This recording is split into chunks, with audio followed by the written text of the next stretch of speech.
How to categorize unknown phone numbers using tags in phone app on Samsung Galaxy S26 Ultra.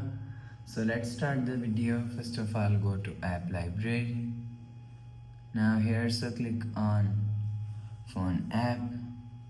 Now here click on recents and click on number and click on add tags. So you will add tags from here.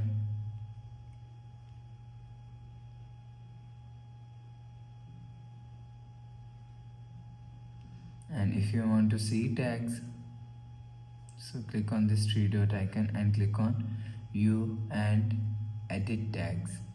So you will see tags is here. So after the process, go back to home screen, refresh phone. So that's how you can categorize unknown phone numbers using tag in phone apps on Samsung Galaxy S26 Ultra.